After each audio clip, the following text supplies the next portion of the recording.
Welcome back. It's time for sports.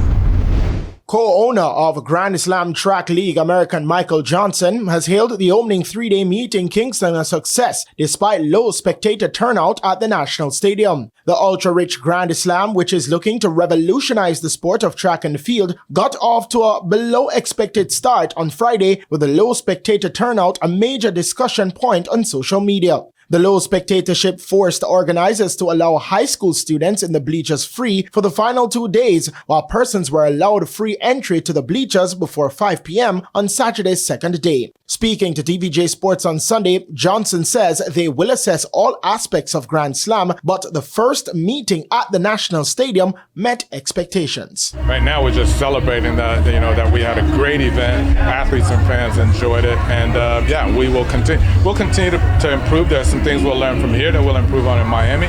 Same thing when we get to Philly, same thing in LA, and then we'll go back after the entire season and then try to improve on some things for the next season. The second leg of Grand Slam track will take place in Miami, Florida from May 2nd to 4th.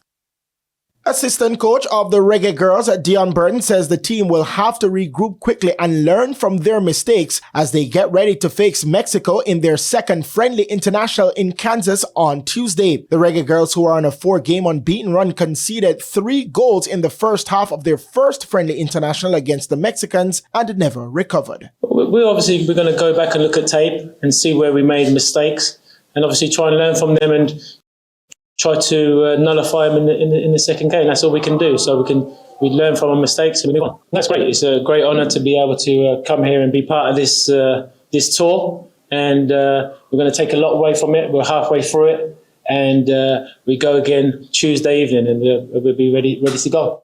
Burton, who had to step in and lead the team due to the absence of head coach Hubert Busby due to personal reasons, says the team has taken responsibility for the result of the first game. I knew everything about the team already, what we were capable of and what we put out today. So we had a quick little debrief, and we all agreed that we were a little bit off it in some areas of the game. So everyone had their hands up and took responsibility for individual errors. But like I said, it's a learning experience, and we move on to the next game.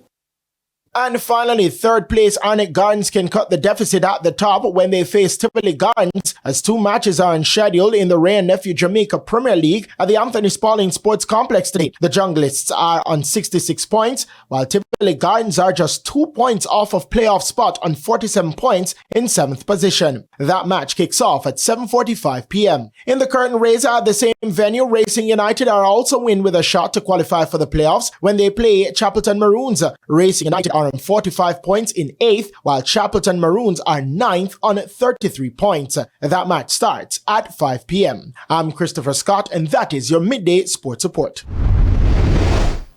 Thank you, Christopher. And that's the Midday News. I'm Shamela Pullen. Join us at 7 for Primetime News. On behalf of the News, Sports and Production teams, good afternoon.